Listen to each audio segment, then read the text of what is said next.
Welcome to GTPL news. వార్తలకు ముందుగా headlines. Koheda మండలం సింగరాయకొండలో వైభవోపేతంగా లక్ష్మీ నరసింహస్వామి జాతర. హాజరై ప్రత్యేక పూజలు నిర్వహించిన మంత్రి పొన్నం ప్రభాకర్.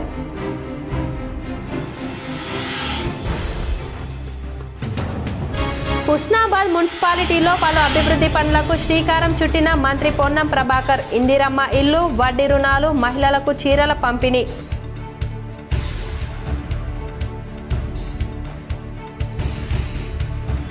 కరీంనగర్లో విచిత్ర రాజకీయం. నిన్న కాంగ్రెస్ కండువా కప్పుకొని నేడు బీఆర్ఎస్ లోనే ఉన్నట్లు వెల్లడించిన మాజీ కార్పొరేటర్ మాధవి కృష్ణ గౌడ్.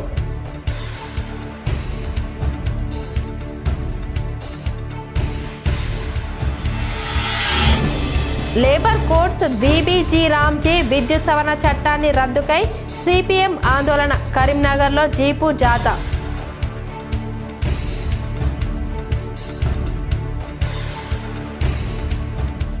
జగిత్యాల జిల్లా పెరకపల్లి వద్ద ఘోర ప్రమాదం.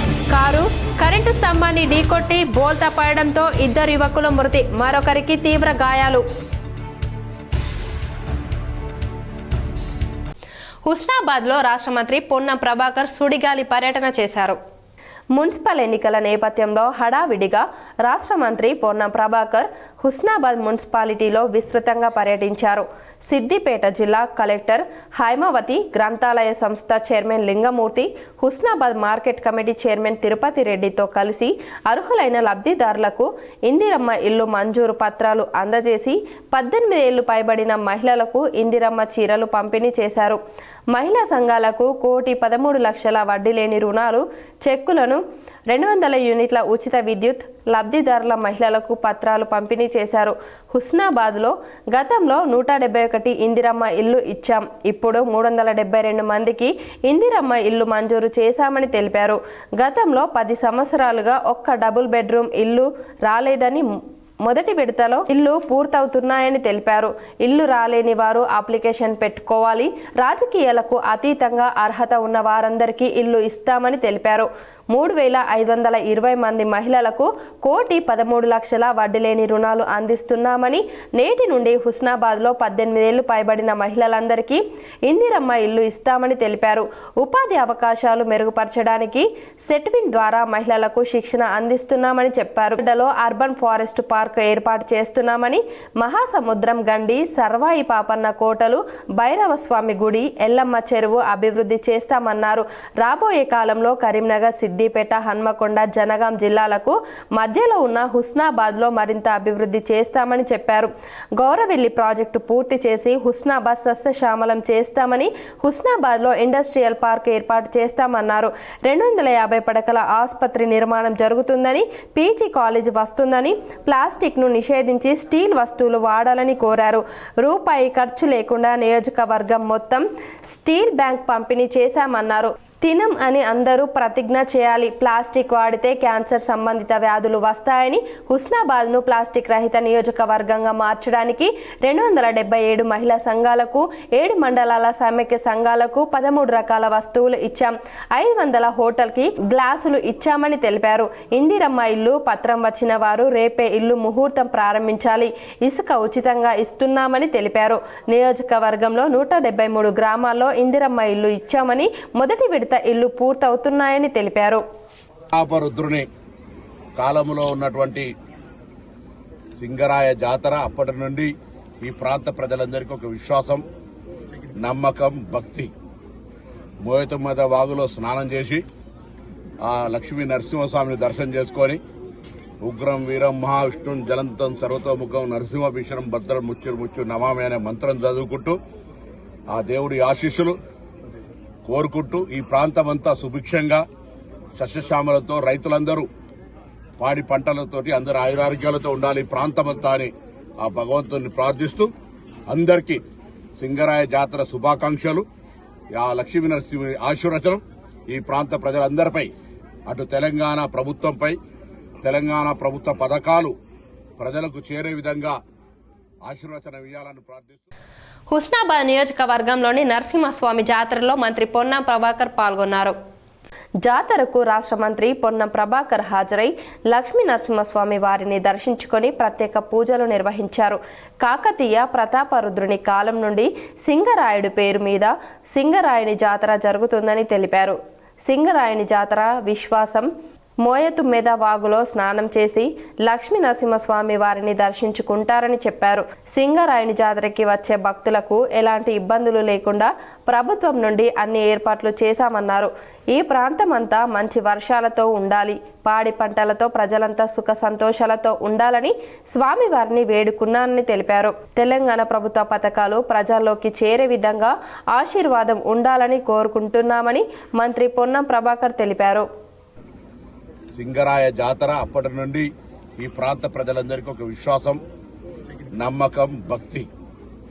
మోయతుమ్మెద వాగులో స్నానం చేసి ఆ లక్ష్మీ నరసింహస్వామిని దర్శనం చేసుకొని ఉగ్రం వీరం మహావిష్ణుం జలంతం సర్వతోముఖం నరసింహభీషణం భద్రం ముచ్చు నమామి అనే మంత్రం చదువుకుంటూ ఆ దేవుడి ఆశీస్సులు కోరుకుంటూ ఈ ప్రాంతమంతా సుభిక్షంగా సస్యశ్యామలతో రైతులందరూ పాడి పంటలతోటి అందరూ ఆయురారోగ్యాలతో ఉండాలి ఈ ప్రాంతమంతా అని ఆ భగవంతుని ప్రార్థిస్తూ అందరికీ సింగరాయ జాతర శుభాకాంక్షలు. ఆ లక్ష్మీ నరసింహుని ఆశీర్వచనం ఈ ప్రాంత ప్రజలందరిపై, అటు తెలంగాణ ప్రభుత్వంపై, తెలంగాణ ప్రభుత్వ పథకాలు ప్రజలకు చేరే విధంగా ఆశీర్వచనం ఇవ్వాలని ప్రార్థిస్తూ తెలంగాణ రాష్ట్ర మున్నూరు కాపు సంఘం ఆధ్వర్యంలో రూపొందించిన డైరీ ఆవిష్కరణ కార్యక్రమానికి మాజీ మంత్రి కరీంనగర్ ఎమ్మెల్యే గంగుల కమలాకర్ ఆహ్వానించారు. మున్నూరు కాపు సంఘం బాధ్యులు ఎమ్మెల్యేను కలిసి నూతన సంవత్సర శుభాకాంక్షలు తెలియజేశారు. అనంతరం ఈ నెల 20వ తేదీన సికింద్రాబాద్లో జరిగే తెలంగాణ రాష్ట్ర మున్నూరు కాపు సంఘం డైరీ ఆవిష్కరణ కార్యక్రమానికి రావాల్సిందిగా వారికి ఆహ్వాన పత్రిక అందజేసి శాల్వాతో సత్కరించారు. ఈ సందర్భంగా రాష్ట్ర మున్నూరు కాపు సంఘం అధ్యక్షులు పుట్ట పురుషోత్తమరావు మాట్లాడుతూ తెలంగాణ రాష్ట్ర మున్నూరు కాపు సంఘం డైరీ ఆవిష్కరణ కార్యక్రమం కోసం మాజీ మంత్రి కరీంనగర్ ఎమ్మెల్యే గంగుల కమలాకర్ను ఆహ్వానించామన్నారు. ఈ నెల 25వ తేదీన సికింద్రాబాద్ లో డైరీ ఆవిష్కరణ కార్యక్రమంతో పాటు తెలంగాణ రాష్ట్ర వ్యాప్తంగా ఇటీవల జరిగిన పంచాయతీ ఎన్నికల్లో గెలుపొందిన మున్నూరు కాపు సర్పంచ్లను సన్మానించనున్నట్టు తెలిపారు. బహుజన రాజ్యాధికారం కోసం కాపులందరూ కృషి చేస్తారని తెలిపారు. ఈ కార్యక్రమంలో ఎమ్మెల్యే గంగుల కమలాకర్తో పాటు తెలంగాణ రాష్ట్ర మున్నూరు కాపు సంఘం అధ్యక్షుడు పుట్ట పురుషోత్తమరావు, మున్నూరు కాపు సంఘం రాష్ట్ర వర్కింగ్ ప్రెసిడెంట్ చల్ల హరిశంకర్, రాష్ట్ర కార్యదర్శి ఈసంపల్లి వెంకన్న, రాష్ట్ర ఉపాధ్యక్షులు మంగళరపు లక్ష్మణ్, జిల్లా అధ్యక్షుడు బొమ్మ రాధాకృష్ణ, రాష్ట్ర యూత్ ప్రధాన కార్యదర్శి సత్తినేని శ్రీనివాస్, నాయకులు కూరగాయల తిరుపతి, కర్రసూర్య శేఖర్, మిడిదొడ్డి నవీన్, నాయకురాలు కంజర్ల రేణుక తదితరులు పాల్గొన్నారు. ఎమ్మెల్యే శ్రీ గంగుల కమలాకర్ గారికి నూతన సంవత్సర శుభాకాంక్షలు తెలియజేస్తూ, అదేవిధంగా మున్నూరు కాపు సంఘం తెలంగాణ రాష్ట్ర డైరీ ఏదైతే శ్రీ రాజరాజేశ్వరి గార్డెన్ సిక్ విలేజ్ సికింద్రాబాద్లో ఈ నెల 25వ తేదీ 11 గంటలకు ఏదైతే దాన్ని ఆవిష్కరిస్తూ ఉన్నామో ఆ ఆవిష్కరణ సభకు గంగుల కమలాకర్ గారిని ఆహ్వానించడం జరిగింది. అదే కార్యక్రమంలో రాష్ట్ర వ్యాప్తంగా ఉన్న మున్నూరు కాపు సర్పంచులు గెలిచిన వారందరికీ ఆ కార్యక్రమంలోని సన్మానం ఉంటుంది. ఈ కార్యక్రమంలో నాతో పాటు రాష్ట్ర అధికార ప్రతినిధి, రాష్ట్ర ఉపాధ్యక్షులు మంగళారపు లక్ష్మణ్ గారు, అదేవిధంగా రాష్ట్ర కార్యదర్శి, ఈ diary committee co chairman Eesampalli Venkanna garu, రాష్ట్ర యువజన విభాగం ప్రధాన కార్యదర్శి సత్యనేని. జగిత్యాల రూరల్ మండలం పెరకపల్లి వద్ద ఘోర రోడ్డు ప్రమాదం జరిగింది. వివరాలు ఇలా ఉన్నాయి. జగిత్యాలకు చెందిన నవనీత్ కుమార్, సాయి తేజ, సృజాన్ కుమార్ హైదరాబాద్లో చదువుకుంటారు. సంక్రాంతి పండగకు స్వగ్రామానికి వచ్చిన ముగ్గురు మిత్రులు జగిత్యాల రూరల్ మండలం పొరండ్ల గ్రామం వద్ద పార్టీ చేసుకుని కారులో తిరిగి వస్తుండగా ప్రమాదానికి గురయ్యారు. కాజ్వే వద్ద కారు అదుపు తప్పి కరెంటు స్తంభాన్ని ఢీకొట్టడంతో స్తంభం విరిగి కారు బోల్తా పడడంతో నవనీత్ కుమార్, సాయి తేజ అక్కడికక్కడే మృతి చెందారు. సృజాన్ కుమార్ కు తీవ్ర గాయాలు కాగా స్థానికులు, పోలీసులు కరీంనగర్ ఆసుపత్రికి తరలించారు. మద్యం మత్తులో అతివేగమే ప్రమాదానికి కారణమని పోలీసులు భావిస్తున్నారు. పండగకు వచ్చి ప్రాణాలు కోల్పోవడంతో కుటుంబ సభ్యులు కన్నీరు మున్నీరుగా విలపిస్తున్నారు. సంఘటన స్థలాన్ని సందర్శించిన పోలీసులు కేసు నమోదు చేసుకొని విచారణ చేపట్టారు. సెల్ఫ్ యాక్సిడెంట్ జరిగింది. Swift Dzire car DS02 FH 7258 Swift Dzire కారులో ఒక ముగ్గురు వ్యక్తులు ప్రయాణం చేస్తూ వస్తున్న క్రమంలో ఒకటి రోడ్ డౌన్ ఉన్నది. కాజ్వే. ఆ కాజ్వే దగ్గర కార్ కంట్రోల్ తప్పి రోడ్డుకు గుద్దుకొని కంట్రోల్ తప్పిపోయి ఎలక్ట్రికల్ పోల్ గుద్దుకోవడం వల్ల పోల్ ఇరిగిపోయింది. అదేవిధంగా కారు కూడా రోడ్డు దిగి కింది పడిపోయింది, పల్టీ కొట్టింది. దాంట్లో కారు నడుపుతున్న వ్యక్తి తీవ్రంగా గాయపడడం జరిగింది. అదేవిధంగా వెనక కూర్చున్న ఒక ఇద్దరు ప్యాసింజర్స్ సిలివేరు నవనీత్ కుమార్, అదేవిధంగా అర్రం సాయితేజ, వీళ్ళిద్దరూ దురదృష్టవశాత్తు అక్కడక్కడే చనిపోవడం జరిగింది. ఈ గాయపడ్డ వ్యక్తి సృజన్ కుమార్ ఎవరైతే ఉన్నారో ఇతన్ని ఇమ్మీడియట్గా మంచి ట్రీట్మెంట్ కోసం కరీంనగర్ పంపించడం జరిగింది. రూరల్ ఎస్ఐ గారు మేము ఇక్కడ సంఘటనా స్థలంలో ఉన్నాం. కాంగ్రెస్ పార్టీ కష్టకాలంలో పనిచేసిన మైనారిటీలకు ప్రాధాన్యత ఇవ్వాలని కరీంనగర్ జిల్లా కాంగ్రెస్ మైనారిటీ నాయకుడు తాజుద్దీన్ కోరారు. రానున్న మున్సిపల్ కార్పొరేషన్ ఎన్నికల్లో ముస్లిం మెజారిటీ ఓట్స్ సంబంధించిన డివిజన్లలో 30% ముస్లింలు ఉన్న డివిజన్లలో గతంలో కాంగ్రెస్ పార్టీ టికెట్పై పోటీ చేసిన వారు కాంగ్రెస్ పార్టీ కోసం కష్టకాలంలో పనిచేసిన సీనియర్ నేతలకు పార్టీ టికెట్ ఇవ్వాలని జిల్లా కాంగ్రెస్ మైనారిటీ చైర్మన్ మొహమ్మద్ తాజుద్దీన్ ఆధ్వర్యంలో జిల్లా కాంగ్రెస్ పార్టీ కార్యాలయంలో కాంగ్రెస్ పార్టీ ముఖ్య నేతల సమావేశంలో మాట్లాడడం జరిగింది. ఈ కార్యక్రమంలో కాంగ్రెస్ పార్టీ మైనారిటీ నాయకులు నేహల్ అహ్మద్ ఖాద్రీ, అబ్దుల్ రెహమాన్, అహ్మద్ అలీ, మోసిన్ ఎండి, కలీముద్దీన్ సయ్యద్, వికార్ ఖాజా, మొహమ్మద్ జాఫర్, గౌస్ ఇక్రమ్, ఆరిఫ్ తదితరులు పాల్గొన్నారు.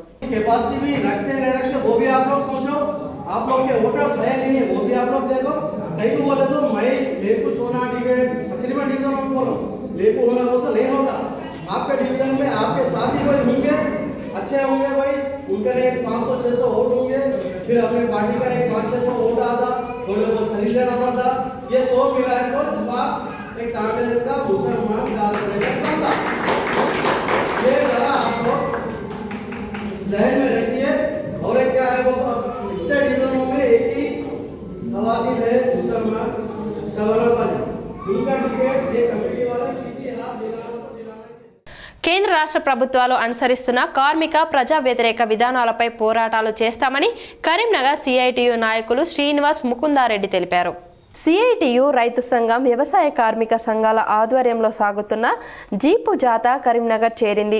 ఈ సందర్భంగా 4 లేబర్ కోడ్స్ తెచ్చి కార్మిక వర్గ హక్కుల్ని కాలరాస్తూ ఉపాధి హామీని నిర్వీర్యం చేస్తూ విద్యుత్ సవరణ బిల్లు పేరుతో రైతులను ప్రజలను మోసం చేస్తున్న మోడీ ప్రభుత్వంపై సమరశీల పోరాటాల్లో భాగంగా 19న జిల్లా కేంద్రంలో నిరసన ర్యాలీ సభను జయప్రదం చేయాలని కోరారు. కార్మిక వర్గం, రైతాంగం, వ్యవసాయ కార్మికులు ముఖ్యంగా 2 రోజులు 2 జీబు జాతాలు కరీంనగర్లోని 16 మండలాల కేంద్రాలలో ప్రచార క్యాంపెయిన్ చేపట్టినట్లు తెలిపారు. ప్రజలను సమీకరించి సమరశీల ఉద్యమాలు చేస్తామన్నారు. మోడీ విధానాలు మార్చుకోకపోతే ప్రజల నుండి ప్రతిఘటన తప్పదని హెచ్చరించారు. బీజేపీ ప్రభుత్వం 3వ అధికారంలోకి వచ్చిన తర్వాత కార్మిక వర్గం పోరాడి సాధించుకున్న 29 కార్మిక చట్టాలను రద్దు చేసి 4 లేబర్ కోడ్స్గా మార్చి కార్మిక వర్గాన్ని పెట్టుబడిదారులు మరింత దోపిడీ చేసుకోవడానికి అవకాశం ఇచ్చిందని విమర్శించారు. కార్మిక చట్టాలను, దేశీయ కార్మిక ఉపాధి హామీ చట్టాన్ని అట్లా రైతాంగాన్ని తీవ్రంగా నష్టం చేసి చట్టాలను తీసుకొచ్చే ప్రయత్నం, అమలు చేసే ప్రయత్నం చేస్తున్నది. సృష్టి ఈ 3 వర్గాలతో జరుగుతాం. పరిశ్రమలో పనిచేసే కార్మికుల ద్వారా లోడింగ్, అన్లోడింగ్, బిల్డింగ్ నిర్మాణాలు ఇలాంటి పనుల ద్వారా కార్యక్రమాలు, స్కీమ్ కానీ, మున్సిపల్ కానీ, గ్రామ పంచాయతీ కానీ ఇటువంటి ప్రజాసేవ కార్యక్రమంలో పనిచేస్తున్న కార్మికుల ద్వారా అట్లాగే రకరకాల ఉత్పత్తులు చేస్తున్న రైతాంగం ద్వారా, ఆ వ్యవసాయ పనిచేస్తున్న వ్యవసాయ కూలీల ద్వారా ఈ సంపద సృష్టి జరుగుతా ఉంది. అటువంటి సంపదను ఈ 3 వర్గాల ప్రజల కోసం, దేశంలో కూడా 1% కోసం, 1% కోసం కేంద్ర బీజేపీ ప్రభుత్వం చేస్తా ఉంది. ఈ 3 వర్గాల అంటే కార్మికుల, రైతుల, వ్యవసాయ కూలీల ప్రయోజనాల కోసం కాకుండా నిన్న దేశంలో 70 కోట్ల మంది ఉన్నారు. అంటే పనిచేసే వాళ్ళే వీళ్ళ సంఖ్య. పిల్లలు, ముసలి కాకుండా ఈ పనిచేసే వాళ్ళ సంఖ్యకు అనుకూలంగా అనేక సంక్షేమ కార్యక్రమాలు చేయాలి, ప్రజల కోసం ఆలోచించే కాదు. కానీ బీజేపీ ప్రభుత్వం ఏం చేస్తుంది? ఇప్పటికే సాధించకుండా ఇప్పటికీ సంబంధించబడ్డ కొన్ని హక్కులను తీసేస్తుంది. ఇటువంటివి చాలా ఉన్నాయి. వాటన్నింటిలో ఒక విషయాలు చెప్తాను. దేశంలో కార్మిక పోరాడుతున్న కార్మిక చట్టాన్ని 44 చట్టాన్ని ఆ 44 కేరళ రాష్ట్రంలోని శబరిమల అయ్యప్ప ఆలయానికి గతంలో ఎప్పుడు లేని విధంగా భారీ సంఖ్యలో అయ్యప్ప స్వాములు తరలి రావడంతో 6 నుండి 8 గంటల పాటు దర్శనం కోసం వేచి చూస్తున్నారు. శబరిమల అయ్యప్ప ఆలయం అయ్యప్ప స్వాములతో కిక్కిరిసిపోతుంది. గతంలో మకర జ్యోతి దర్శనం అనంతరం 2 రోజుల వరకు స్వాములు ఉండేవారు. కానీ ఎప్పుడు లేని విధంగా ఈసారి మకర జ్యోతి ముగిసిన 4 రోజుల తర్వాత కూడా భారీ సంఖ్యలో శబరిమలకు అయ్యప్ప స్వాములు పోటెత్తారు. పంబా నది నుండి సన్నిధానం వరకు సుమారు 6 కిలోమీటర్ల వరకు అయ్యప్ప స్వాములు ఇరుముడితో మొక్కు చెల్లించుకునేందుకు గంటల తరబడి దర్శనం కోసం క్యూ లైన్లలో వేచి ఉంటున్నారు. విడతల వారీగా క్యూ లైన్లను వదులుతూ దర్శనం కోసం అయ్యప్ప స్వాములను ఆలయ సన్నిధికి కేంద్ర బలగాలుగా వదులుతున్నారు. ఇరుముడి కట్టుకొని తలపై పెట్టుకొని శరణఘోషతో పదునెట్టబడి స్వామియే శరణమయ్యప్ప అంటూ మారుమ్రోగిపోతుంది. ఈ నెల 19వ తేదీతో నెయ్యి అభిషేకం ముగుస్తుంది. 20వ తేదీన పందలరాజు కుటుంబానికి అయ్యప్ప స్వామి స్వర్ణ ఆభరణాలను అప్పగించిన అనంతరం మకర విలక్కు మండల పూజ ముగిసి ఆలయంను మూసివేస్తారు. తిరిగి ఫిబ్రవరి నెలలో జరిగే మండల పూజకు మళ్ళీ పునర్దర్శనాలు ఉంటాయి. జేఈఈ మెయిన్ తొలి విడత పరీక్షకు లక్షలాది మంది విద్యార్థులు సిద్ధమవుతున్నారు. దేశవ్యాప్తంగా బుధవారం జనవరి 21 నుంచి ఈ పరీక్షలు ప్రారంభం కానున్నాయి. ఈ పరీక్షను విజయవంతంగా నిర్వహించేందుకు ఎన్టీఏ అధికారులు రంగం సిద్ధం చేస్తున్నారు. ఇందులో భాగంగా శనివారం అడ్మిట్ కార్డులను విడుదల చేసిన విషయం తెలిసిందే. జనవరి 21 నుంచి 29వ తేదీ వరకు జరిగే జీ మెయిన్ 2026 పరీక్షలకు సన్నద్ధమవుతున్న విద్యార్థులకు ఎన్టీఏ చేస్తున్న కీలక సూచనలు ఇలా ఉన్నాయి. పరీక్ష కేంద్రానికి వెళ్ళేటప్పుడు ఖచ్చితంగా అడ్మిట్ కార్డుని వెంట తీసుకెళ్ళండి. అలాగే ఎన్టీఏ వెబ్సైట్ నుంచి డౌన్లోడ్ చేసిన సెల్ఫ్ డిక్లరేషన్ ఫారంను ఖచ్చితంగా నింపాలి. అడ్మిట్ కార్డు లేకపోతే పరీక్ష కేంద్రంలోకి అనుమతించరని ఎన్టీఏ అధికారులు సూచించారు. విద్యార్థులు తమ ధృవీకరణను నిర్ధారించేలా ఫోటోతో కూడిన ఏదైనా గుర్తింపు కార్డులను తీసుకెళ్లాలి. PAN card, driving licence, passport, Aadhaar card, ration card లేదా 12వ తరగతి అడ్మిట్ కార్డ్, అభ్యర్థి ఫోటో ఉన్న బ్యాంక్ పాస్ పుస్తకం, వీటిలో ఏదైనా ఒక గుర్తింపు కార్డును పరీక్ష కేంద్రం వద్దకు తీసుకెళ్లడం తప్పనిసరి అన్నారు. పరీక్ష కేంద్రానికి పాస్పోర్ట్ సైజ్ ఫోటోను తీసుకెళ్లడం మర్చిపోవద్దు. మీరు ఆన్లైన్ దరఖాస్తు చేసినప్పుడు అప్లోడ్ చేసిన ఫోటోనే ఎగ్జామ్ సెంటర్కు తీసుకెళ్ళాలి. ఎందుకంటే దాన్ని అటెండెన్స్ షీట్పై అతికించాల్సి ఉంటుందన్నారు. మున్సిపల్ రిజర్వేషన్లు ఖరారు కావడంతో రాజకీయ పార్టీల సందడి నెలకొంది. ఎవరు ఎక్కడ ఏ పార్టీకి అనుకూలం ప్రతికూలం అనే ఆలోచనలో నేతలు పడ్డారు.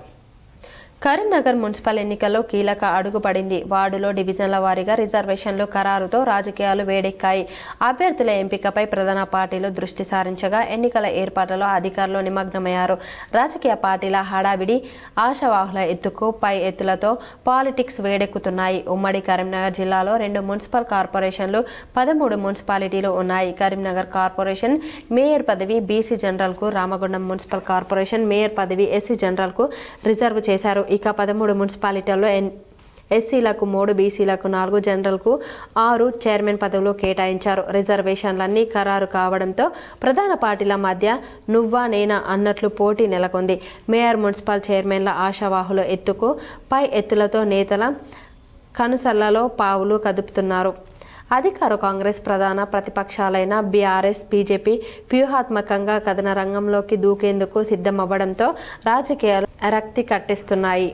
ఉమ్మడి జిల్లాలో 15 మున్సిపాలిటీలు ఉండగా కరీంనగర్ మేయర్ పదవితో పాటు జగిత్యాల, వేములవాడ, పెద్దపల్లి, మంతని చైర్మన్ పదవులు బీసీలకు కేటాయించారు. రామగుండం మేయర్తో పాటు హుజురాబాద్, జమ్మికుంట, చొప్పదండి చైర్మన్ పదవులు ఎస్సీలకు రిజర్వ్ చేశారు. ఇక 6 మున్సిపాలిటీలు ధర్మపురి, కొరుట్ల, మెట్పల్లి, రాయకల్, సిరిసిల్ల, సుల్తానాబాద్ చైర్మన్ పదవులు జనరల్కు కేటాయించారు. 15 మున్సిపాలిటీల్లో 15 మున్సిపాలిటీలో 6 చైర్మన్ పదవులను మహిళలకు కేటాయించారు. ఇక డివిజన్లో వార్డుల వారీగా చూస్తే మొత్తం 463, ఎస్టీలకు 15, బీసీలకు 153, జనరల్కు 236 కేటాయించారు. అందులో మహిళలకు 231 రిజర్వ్ చేశారు. మున్సిపాలిటీలో రిజర్వేషన్లు ఖరారు అవ్వడంతో ప్రధాన పార్టీలు కసరత్తు ముమ్మరం చేశాయి. అభ్యర్థుల ఎంపిక, గెలుపు వ్యూహాలు రూపొందించే దిశగా వేస్తున్నాయి. వార్డులు, డివిజన్ల వారీగా ఎవరికి టికెట్ ఇస్తే విజయ అవకాశాలుంటాయో ముఖ్య నాయకులు సమాలోచనలు జరుపుతున్నారు.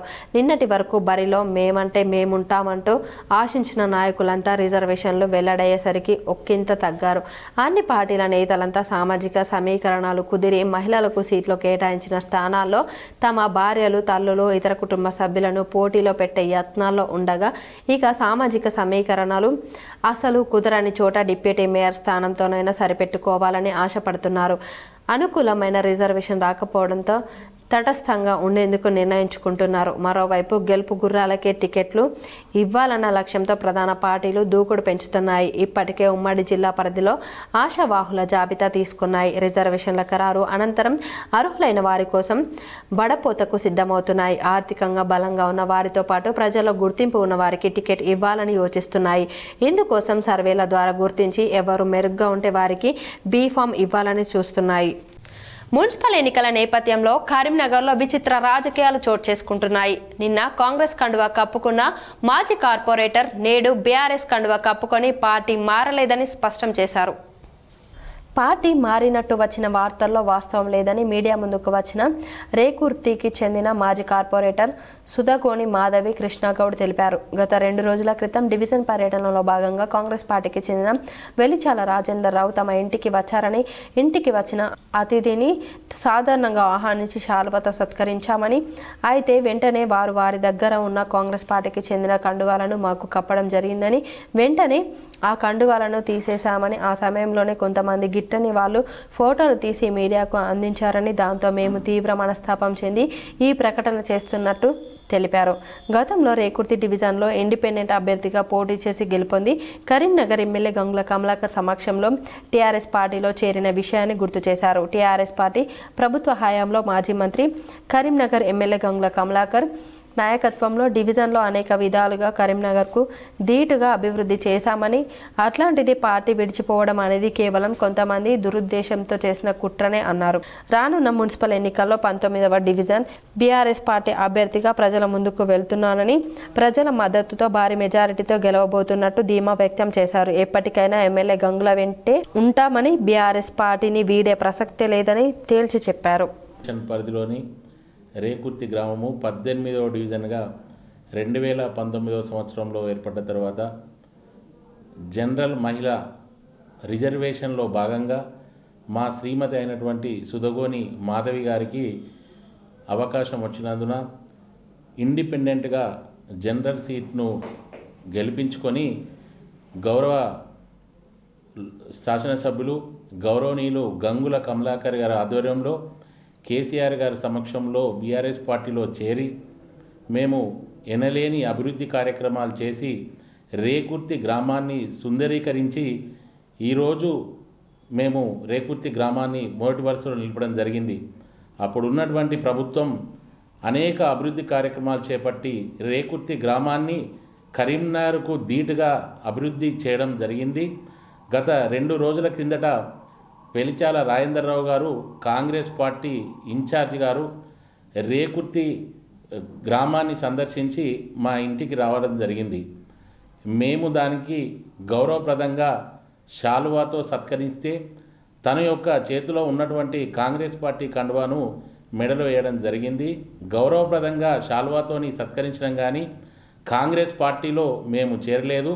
గత 2 రోజులుగా కొంతమంది గిట్టని వ్యక్తులు తప్పుడు సమాచారం ఇచ్చి మీడియా వాళ్ళ దృష్టికి తీసుకుపోయి వార్తాపత్రికల్లో ఇట్లాంటి కథనాలు ప్రచురించి మమ్మల్ని ఇబ్బందులకు గురి చేసినారు. దీనికి చాలా వార్తలు ముగించే ముందు మరోసారి హెడ్లైన్స్ చూద్దాం. కోహెడ మండలం సింగరాయకొండల్లో వైభవపేతంగా లక్ష్మీ నరసింహస్వామి జాతర హాజరై ప్రత్యేక పూజలు నిర్వహించిన మంత్రి పొన్నం ప్రభాకర్.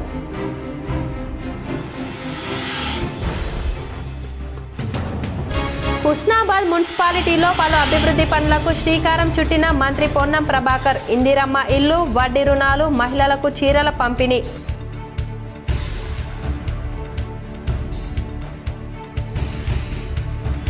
కరీంనగర్లో విచిత్ర రాజకీయం. నిన్న కాంగ్రెస్ కండువా కప్పుకొని నేడు బీఆర్ఎస్ లోనే ఉన్నట్లు వెల్లడించిన మాజీ కార్పొరేటర్ మాధవి కృష్ణ గౌడ్.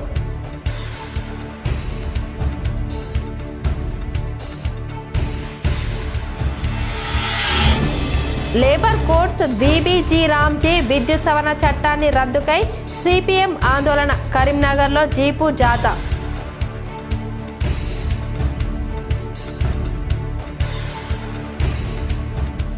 జగిత్యాల జిల్లా పెరకపల్లి వద్ద ఘోర ప్రమాదం. కారు కరెంటు స్తంభాన్ని ఢీకొట్టి బోల్తా పడడంతో 2 యువకుల మృతి, మరొకరికి తీవ్ర గాయాలు. ఈ వార్తలు ఇంతటితో సమాప్తం. తిరిగి ప్రసారమయ్యే వార్తల్లో మళ్ళీ కలుద్దాం. అంతవరకు చూస్తూనే ఉండండి మీ GTPL.